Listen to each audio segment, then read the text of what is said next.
Welcome Home Radio Podcast. Are you looking to buy or sell your home? Our team is here with answers to guide you through the buying and selling process. We encourage you to ask questions. Please comment on this show or visit us at welcomehomeradio.net for more information. Bringing real estate, lending, and education together in one place, and to help you make the right home decision for you and your family. Here are your hosts, Blair Thomas, Tom Holm, Alan Pace, and Jeff Duffy.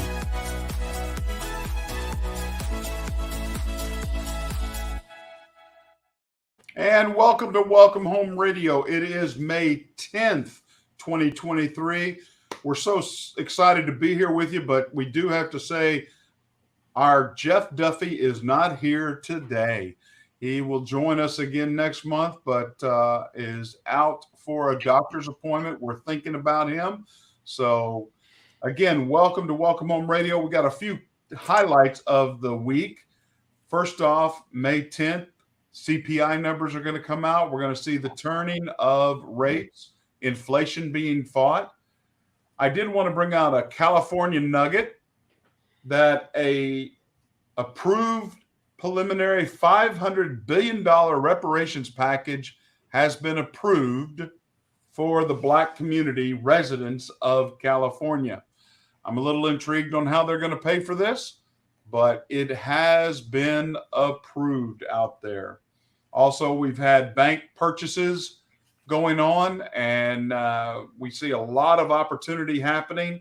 And one of the key topics today is has started on May 1st. The loan level price adjustments just started May 1st. And we wanted to discuss those to understand, to bring out any added approach to it, how you understand it, as well as we want your questions. Find us at welcomehomeradio.net.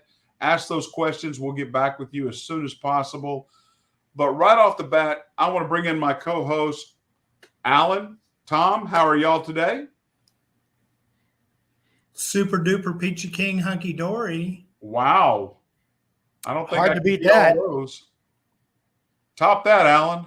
Come on, Alan. I like peach pie. That's about all I got.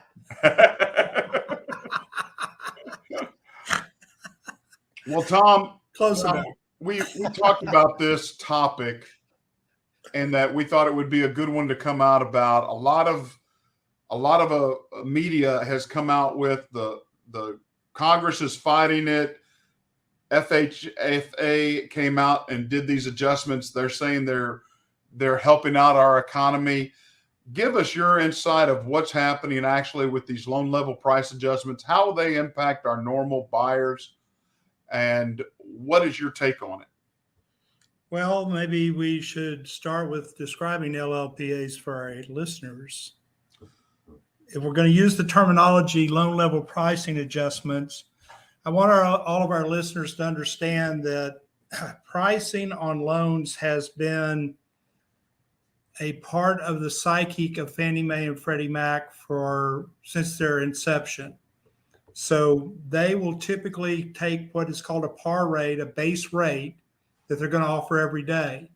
And that's the average Joe Blow on an average 30-year loan with an average 20% down, best practices with 750 credit scores, yada, yada, yada. So what they ideally want, and what you ideally want, is a par rate quote when you go out into the marketplace. So you can compare your apples to apples with other lenders and so on and so forth. So Fannie Mae and Freddie Mac, for all their time in their existence, have said, wait, if you're an investor, there's more risk for us, and we're going to put a higher premium on that loan. We're going to charge you extra. If you are a 625 credit score borrower, you don't have just the best credit score that we want out there. That will cost you more for that. If you put down less on the house, If you get a house that's a dome home versus a standard stick and brick on a foundation. And by the way, I was down in San Antonio last week at a conference, Texas Mortgage Bankers Association conference, and drove up by the thing that looks like a caterpillar on the side of I-35. That's the second largest dome home builder in the United States. Just if you want to put that piece of trivia somewhere. And somewhere there's a great ball of yarn, you know where it's at as well. We can go visit that. We can go look at that as well. And also pecans. I know pecans pretty well from Forestville. But the idea here is to understand or help our listeners understand the rigmarole that goes on as far as the current, or it's died down substantially because this was effective May 1st. The pricing that Fannie Mae and Freddie Mac wanted to provide was, and went back to and said, well, we're not going to give people with highest credit scores as much of a break as we used to. And in turn, we're going to be much more sensitive and charge them more into the rate than we used to. And the lower end of the scale, and these are only 2 factors out of about 10 factors that go into pricing loans. Like I said, down payment, loan size, that's a big, huge deal. Investor versus non-owner occupied. Non-owner occupied versus owner occupied. So the one factor that they're looking at is the credit score portion. And so the credit score portion they've looked at is the higher end of the scale. We're going to charge you a higher fee for the higher end of the scale. And the lower end of the scale, we're going to loosen that and charge you not as much as we were charging you previously. Now you're in the market, so you have more realistic feel for this. And my comment back to you would be, on the realistic side of this, what have you seen when you're quoting prices to your consumers as far as variance? And I know the market changes every day, so that's kind of hard to say. Well, the biggest thing that per day, but go ahead. I'm sorry. No, I'm sorry. The biggest changes we see are among the low down payment, 3.5 FHA or 3 or 5% conventional, but 620 to 640 scores are definitely receiving a more positive gain, where the highest that I've seen is 0.75 point increase to those with better scores and even 20% down. So that's a little intriguing to me. Now, is it impacting them as much as we want to possibly say? No, not probably. But somebody at a 620 credit score putting less than 5% down still gets a minus 2 points, 2 full points off. That's a lot. And whenever you have a good buyer, somebody that's just taking care of their credit with a credit score of 760, and we're seeing 0.375 added to them, that's quite a difference in that. That's 2.375 difference between those two people with almost the same loan, except for a 760 to a 620 credit score. So, and you were saying somebody putting down less than 5%. Yep. So a 3% down program. Yeah, 3% or 5% in the conventional, or 3.5% FHA. But with that program, there's also tied a homebuyer education course, correct? Yes, they are. Okay. Because statistically speaking, when you get homebuyer education, there's less default less default occurs with those people that have been trained on how to deal with a mortgage. Well, I'm sure somebody with 760 credit score will be glad to get, home education if that will help them get a better rate. Well, I'll just say, when you talk to people, out and about, they don't really get into the technical aspect of it, but what they've heard is, what they've read on the media is, okay, I got great credit, I'm being penalized.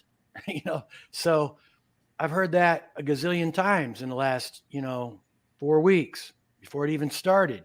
So that it's just on what they choose to read, how they choose to understand it. What I try to do is, stay in my lane as a realtor, but, get them to focus in on a lender who understands exactly what this will cost each individual family or person. So that's the only way I know how to handle it. But it is out on the street, so to speak. Why in the world do I have such good credit? Now they're going to penalize me.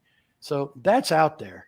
Well, I think the second thing I think we need to cover is that LLPAs, loan level price adjustments, aren't new. They've been around. I think they were institutionalized in 2008. Is that correct, Tom? Well, they existed previously. They weren't coined as LLPAs prior to that, but Fannie and Freddie traditionally have always charged for lower credit scores, higher rate, non-owner occupied property versus, so they were more clarified in 2008 as far as specificity, that they gave the 8 different categories their own identities when that happened in 2008. But the actual existence of them has been around for penalties that have been charged by Fannie Mae or Freddie Mac for lower credit scores, et cetera, for forever. Well, FHFA acknowledges the criticism, but clarified the old framework was outdated and needed to be reviewed. Would you agree with that statement? Well, I think it's a philosophical kind of agreement, disagreement with regards to, is it good to punish people with lower credit scores with higher rates? I don't believe the actual answer to that question rolls in the best logic. Well, you don't have as good credit because you had a divorce and your ex-spouse left you with higher bills, and now you're leaving that marriage and you're trying to buy a house on your own with 2 kids so you can stabilize your family situation. And because of that situation with the 640 credit score, you lived previously with somebody else and maybe your credit score was higher because things were more manageable with 2 incomes. So is it okay to go and say, well, you need to be punished with a higher rate as a result? The argument can be made that that doesn't seem as fair if you're still putting down the same 5, 10, 20% somebody else does. Yes, there's a higher risk, and that's what LLPAs are supposed to reflect, higher risk. Well, and if you're just focusing on lower credit scores and trying to impact their lives, why are you negatively impacting people that have taken care of their credit, have taken care of their bills on time, have not had the issues? Why would you negatively impact them? Well, the differential is cut down. They're still getting a better rate. Yeah. I mean, I don't want our listeners to walk away and say a 720 credit score person's now paying 7% because all the 620 credit score peoples are getting 7%. There's a balancing act. Did they bring the differential down? Yeah, that's what's happened. And that's, again, the decision of trying to get home ownership in a better position for people that have lower credit scores to not quite be so egregious in charging them a 7.5% rate when good credit score people get 6.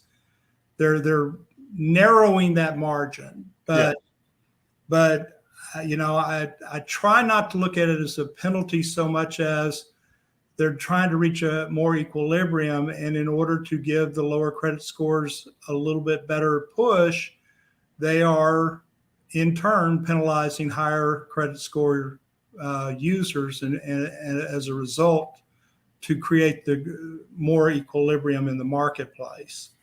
I just think the way it came about was kind of quick, and it got a lot of attention. It'll simmer down, and I don't think it's going to affect people with 700 credit scores going to buy a house one bit. Well, and we knew about this since January 1st. The media. Yeah, I know, but it's a deal where once it's on the media every single day, and again, you get so many different opinions out there. Well, that's the kind of questions you get when you're out and about. Why are they penalizing me? And you can read anything you want about it. But again, I don't think it's going to slow anything down for 750 credit score people. Right. If it helps somebody, that's great. Right. The lower credit score. I'm all good with that. I just think the reason it's a big deal right now is because the way it was presented. And we do not want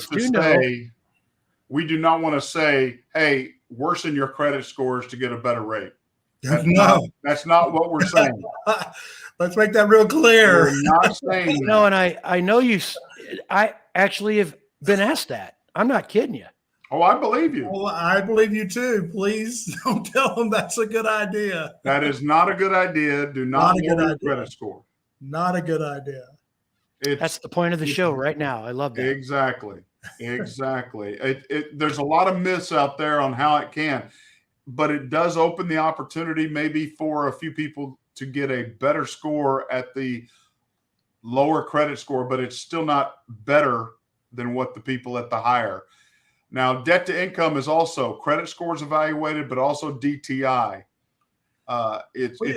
Which is kind of strange, and I don't mean to cut you off, but DTI has never been an LLPA in the past, and yet it's a bigger indicator of default than just about any other, even more so than credit scoring. Marketing. Marketing. You got a little frog there? What? A little bitty frog. Just wanted to say marketing. That's all. Well, it's interesting. I didn't mean to cut you off. I'm sorry, Blair, but I just want to point out to our listeners, LLPAs have never been affected. DTI has never been encompassed in an LLPA environment, which is so bizarre. Well, and our nomenclature down there, it's LLPAs, not LLP. Want to make sure that's right or corrected. But what about onomatopoeia? Okay. How about I gotta pee? We are losing quickly. That made me laugh. But it is interesting that they're trying to focus on more variety of inputs and risk, as you put it. All of these things factor into whether a loan is approved and funded or not. But we want to make you aware of, don't allow the media to scare you. Don't allow the media. Understand, ask some questions, see what the impact individually would be for you. Because our very next topic in today's show is really going to lend to that information flow, because it's always assumed. I mean, there's myths out there in the real estate or home buying industry. And that biggest myth, I can't believe people still think this way. Myth number one is you need 20% down payment on a loan. You can't buy a home unless you have 20% down payment. And it's still out there. A large body understands that that's what they're after. I think that go back to the frog in Alan's throat. It's marketing from banks that try to push this out, saying this is what you need, this is the best way to do it. But there are mortgages that allow you to put less than 20% down, and you're able to effectively purchase a home. Would you all agree? Would you not agree? I mean, I think this is the largest myth that continues today in our industry. And I don't know where it all comes from. I'm assuming banks, but I don't know. Yeah, it's been out there a long time. And again, you do hear that. I think there's a couple things going on there. One, some people just don't know. They might be new into this all. They don't have somebody in their past that has been through it, and they're first generation home buyers. And that's always what they heard. But I also think it's people that might have less than 20% are not really ready to buy a home. And they'll say, well, I don't have 20%. Then when you start explaining the different programs or hook them up with somebody like you, Blair, who understands all the different loans out there, it brings it to light. But, the LLPA thing, I love it. If it's going to help anybody qualify for a home that normally wouldn't, that's such a good thing. I think everybody in the business loves when somebody who can achieve. And it's a good thing. And I'm all for that. Same thing with loans and understanding what a loan is. 3 to 5% conventional loan. Nobody knows about that either, really, the 20% folks. They never think about that. And then you got, of course, your VA and your FHA and USDA type things. So USDA, you don't see that as much around Dallas-Fort Worth as you used to, but it's still out there some. But you have to understand the purpose of a USDA loan to be able to say why it's not in the metroplex of DFW. Well, we're kind of developed a little bit. So it's kind of one of those things. But, In general, though, I think it's just people don't know. And they've heard 20% in the past. And like you said, Blair, a lot of marketing going on with that too. A lot of marketing. And Tom, this is a huge myth. I mean, I just had a conversation less than 2 hours ago on a conventional loan. And this wonderful couple asked, is there any way we can put down less? And I'm like, yes, we can do that. That's why we're talking. And we were able to put them into a 3% down payment loan. These myths out there are so tremendous that you have to understand the ins and outs of them. So let's go down them real quick. Conventional, of course, as low as 3%, minimum 3% is going to be put down, but 3%, 5% can be the norms. You can put down 10, maybe 15. Why was 20% chosen, Tom? And then why, and what is the risk factors going lower than 20% in the conventional world? Well, the magic number of 20% was created in reflection of, again, default rates. If you can put 20% into a property, if I run into a situation and my spouse passes away and I can't make the house payment suddenly, with 20% down, it pretty much assures me that at least I could probably sell the house, get 10% out, 15% out, depending on how much those greedy realtors want. And I'm telling you, just whoosh. You know, you really do learn to ignore them eventually. But that person that is in that situation will walk away with some money and be able to get their life on going to the next step and have themselves all freed up. So 20% down has always been a magic number in the industry. And along comes Fannie Mae and Freddie Mac, and they say, well, 20% is a great standard, but people come along to us and want to put down 10%, or they want to put down 5%. And because they want to do that, how could we arrange that? They then go to private or public groups that are called mortgage insurance companies. And mortgage insurance companies came along to protect against the default of the borrower with lower down payments where there's not enough equity to sell the house and get your money out. So that smaller, the less you put down is obviously, I don't even think it has to be quoted here as far as statistics. There's a higher propensity to default with less into the deal. And as a result of that, the mortgage insurance companies cover that variance of the default rate between 20% down and 5% down. That group of folks in there will proportionally pay more the less they put down. So that's why investment properties have higher down payments requirements. That's why automatically you can't even get mortgage insurance on investment properties. So it's getting people to put skin in the game. It's understanding what that opportunity is, but there are loan values available, loan programs available for people. FHA is a great one. My goodness, that's why I can't imagine any veteran not using their VA benefit for a required down payment for a VA loan, or even reviewing the USDA. And yes, that is the cattle people. Yes, that is the USDA beef, but it's only for areas that they want to get developed. That's outside, very, very, very country, where they want to allow 100% financed opportunity. Goes through a lot, takes in a lot of things in your household, but they are available. So be asking questions on what are my options as my loan programs, my loan file looks like this. What are all the loans that can be there? Because 20% is nice. There is no MI, but you know what? There are values and opportunities for less. Now, one of the things that 20% down, my goodness, you can choose whether you have escrows or not. Anywhere else, you cannot choose. Any other loan program, you cannot choose escrows. The only way you can is a 20% down payment conventional mortgage. You can choose not to pay your taxes and insurance and your mortgage monthly payment. And therefore, that might help you. That might be better for your family. But understand the benefit of those things, that you have options and can select.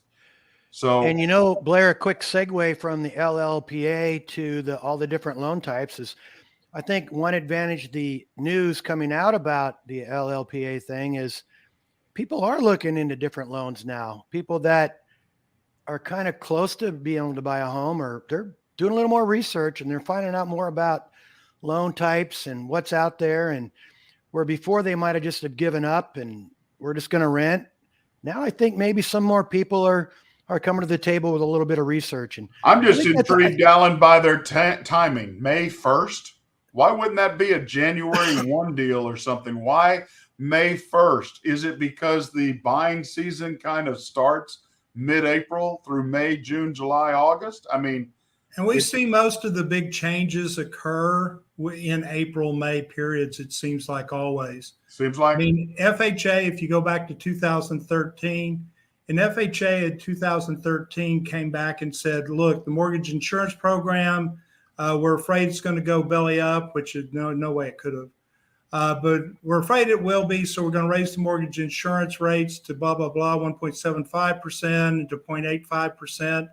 It took 10 years for them to come back down, but you know when they did it? In April. I mean, it does coincide with these buying seasons, I think, as far as when we see changes one way or another in the negative or positive. Yeah, well, if it's about money and real estate, nothing's accidental. I mean, people are they're doing something for a reason. Let's continue on our myths. First myth, number one myth in our industry is, of course, the 20% down. I think we've beaten that one up, but let's go to myth 2. Myth 2 is your down payment is the only amount you need to bring to closing. Some people think only the down payment is what I need to bring to close on the house. Let me bring this up and let me stop any myth that has that, because you have 3 major pieces of your closing cost. It includes your down payment. It includes your prepaids. And of course, it includes the closing of the title cost, the lending cost, all of those. Those are 3 areas that you have to pay for at closing.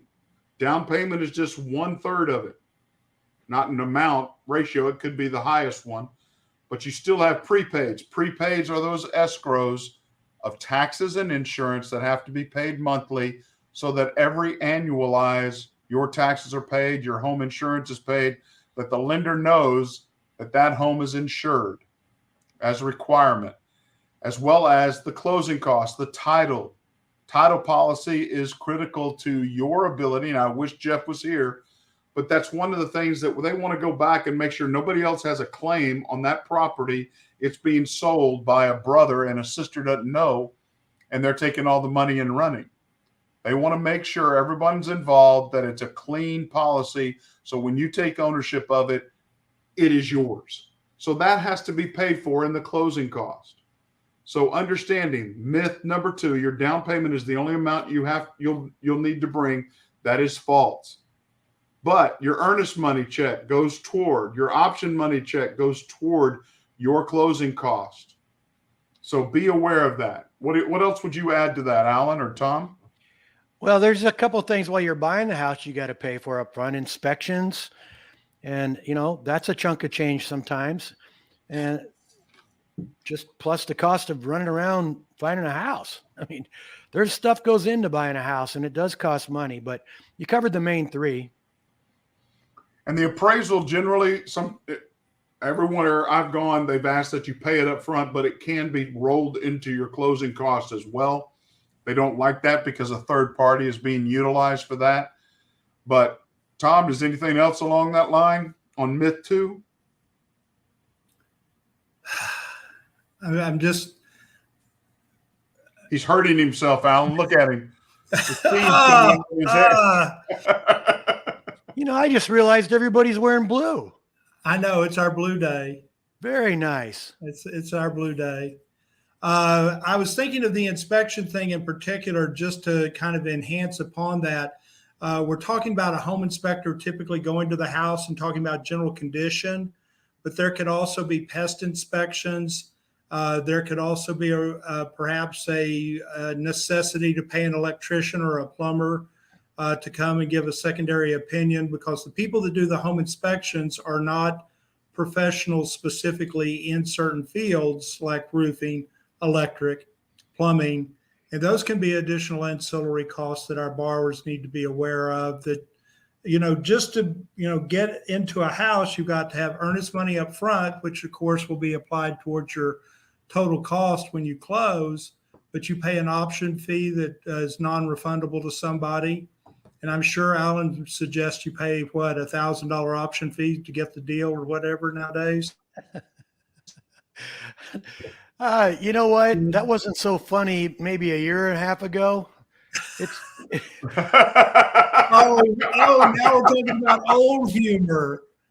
Oh my gosh. I just love the way your brain works, man. You got old and new right there together, ready to roll. Just all the time. It's like left eye, right eye.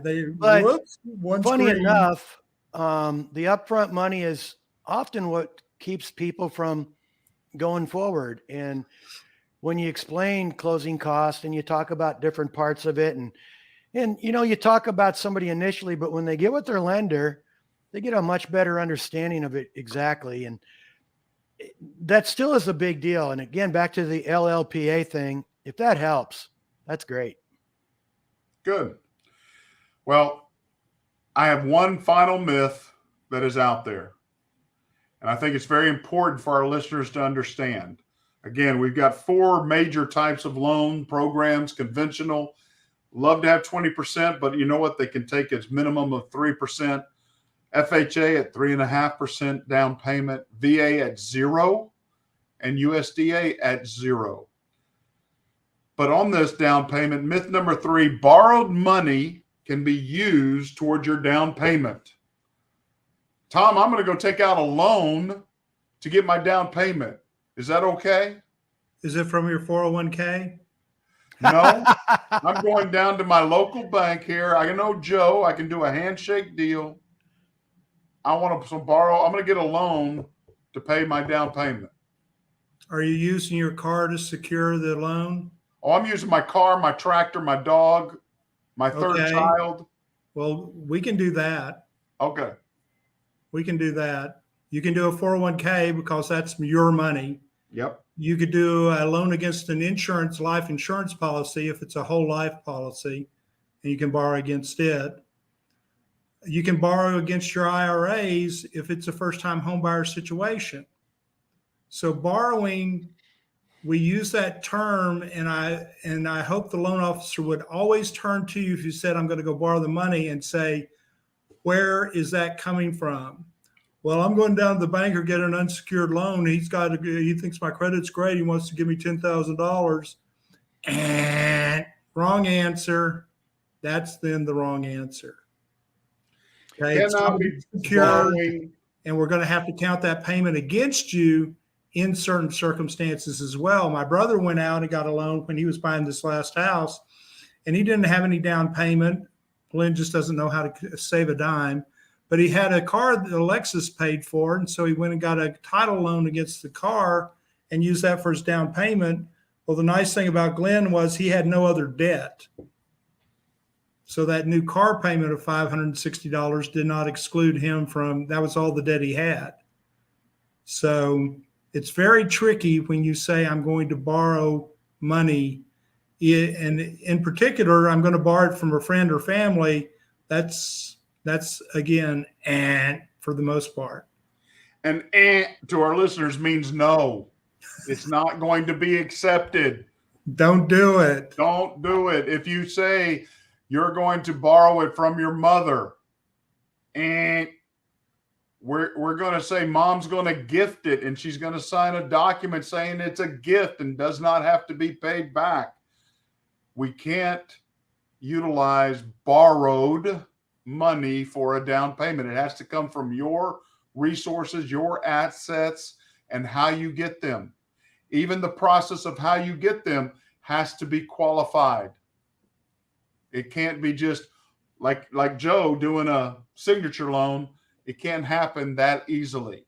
Gifted funds can always happen. There is limits to certain programs for certain amounts. There's even a way you can do a seller credit. The seller can help you get some funds. A lender can help you get some funds. A realtor can help you get some funds. But when we talk about down payment, how that's happening, that largest lump, let's do that. Got it. Hopefully they're not edging too close. But I think we handled the myths, the top 3 myths. The myth number 1, you need 20% down payment for any mortgage. Next myth, your down payment is the only amount you bring to closing. No. As Tom would say, eh. And then, of course, borrowed money can be used toward your down payment. Borrowed from yourself? Yes. Borrowed from someone else? No. So anything else on these 2 topics, LLPAs and their impact, as well as misconceptions and myths about 20% down payment we want to cover, guys? I just love the fact that, somebody is thinking about helping somebody on the border of buying or not buying. So I'm all for that part of the LLPA. And as far as the different loans, check it out. Talk to, your realtor, or talk to your lender, talk to your significant others and your family, but get some good information. Don't assume just because you saw an ad that that's how life is when it comes to borrowing money for a home. And what do you see? Because I put out an announcement that we're going to see a lot more activity coming up, because a survey recently put out there is in excess of 60 million plus people that have said in the next 12 months they will be buying or planning on buying homes. They're setting themselves up that way. Do we see a lot of activity taking place? Are you seeing anything from your side? Well, from the statistics part, one of the things is, and that does come to weigh, if those do come to fruition, those numbers, the inventory figures, of course, are dropping. Even less number of homes available on the marketplace than there were at the same time last year. There's a lot of people out there with 3.25% interest rates or 2.75% interest rates that say, I don't want to go to 6. I don't want to go to 7. I like it where I am. I'm just going to redo the kitchen, yada, yada, yada. And because of that continues to push the market down, whereas the new home builders are seeing this as an opportunity to build homes if they can get them reasonably built within a price range beyond less than $1 million. And so there's a lot to be considered here. Those people that are planning on that type of purchase, the numbers you quoted, one of the things that I did want to kind of dovetail with what we're talking about this morning or this afternoon, whatever, that those people that are thinking about buying, try to stabilize your monetary situations at least 60 to 90 days in advance. In other words, the monies that you're going to be using for your down payment, the monies that you're going to use for your closing costs, don't be planning on getting those with a bonus at the time when you're going to close the day before or whatever. Get your monies, all your ducks in a row, as my mom used to say. And those ducks in a row, if you'll get them organized and laid out, you can see and know this is a possibility of you doing. We're not going to probably experience, and the statistics are already reflecting this, we're not going to see as much price increase. So we're seeing a little bit of stability in the pricing and the pricing model, because that gives you a little bit longer to prepare. You're not going to be stuck with or suddenly shoved down your throat with you need an extra $20,000 to buy this house now. So that's really the thing I want to try to say in advance for those people that are planning on doing that purchasing. You just quoted that 600 million people. No, not 600. No. So 18%, a record-breaking 18% of American adults plan to buy a home the next 12 months. That's 64 million people are budgeting, saving, and planning over the next 12 months. Well, 64 million represents 1 out of 5 Americans are going to be buying a house. So that may be a little bit high, but well, it wasn't 600 million. Whatever they're doing, they need to make sure they're getting the ducks in a row. And one more myth that we need to really bring up, Blair, is, hey, once I'm pre-approved for my favorite lender, I go shopping. I'm going to go buy that furniture. I'm going to get a new pickup. So just don't do that either, everybody. When you close, have fun, but don't do a thing until you're done buying the house. Amen. Amen. Do not add another thing to your credit, to your cost structure until you have owned the home outright. Please, please, please check with your lender at all if you're even planning on anything. Right now, we tell, Alan and I talk to our clients and say, look, consumables, gas and food, until we close, that's what you're able to purchase and go forward from there, because you can mess up an opportunity. And Tom, I wanted to address something when you brought it up. There are a lot of people, maybe the high 2s, 3.5% interest rate on their home. But we're finding more and more people are living on credit cards, and those interest rates are not 3.5%. Those interest rates are going up. And I'm here to tell you, I would rather have a 5.5%, 6% mortgage rate, paying off high percentage or high interest rate credit cards, pay off a car loan, pay off student debt. All of those things are greater than just holding on to a mortgage. I've talked to more people about a cash out refinance right now because of their high credit card balances and the value that they're saving over months and months that they can put toward paying off their home early. And you are not required. Most loan programs, any loan program I do, you can pay off early. There is no penalty. Please, please, please review that. I understand 3.5% is a great mortgage rate, but the 20 percentile plus interest rates on credit cards, even on a balance of $10,000, is critical to your ability to manage your finances and can help pay off your home sooner just by doing a cash out refinance. If it's at 5.5%, 6%, it's still not going to hurt you. I bet you Tom's first cave he bought was right around 16%. It was more of a hut, actually. I wasn't able to afford a cave at that time. Oh, just a hut? And what was the interest rate? Well, I got a deal because I got a combined interest rate at 12. At 12, you got a deal, that's for sure. I got a super deal because I had an assumable first and an owner carry second, so I got a really good deal. Wow. But rates within the first 2 years of me getting into real estate went to 19% eventually. Yeah.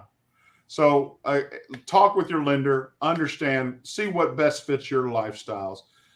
I think this has been unbelievable. Thank you for this time.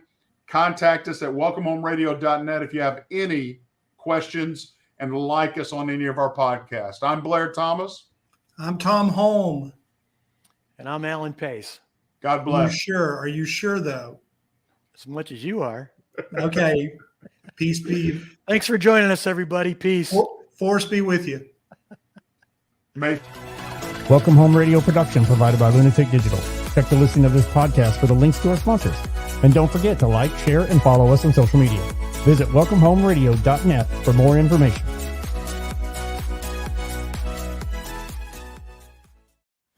This was a Lunatic Digital production. Visit lunaticdigital.com for all your digital needs.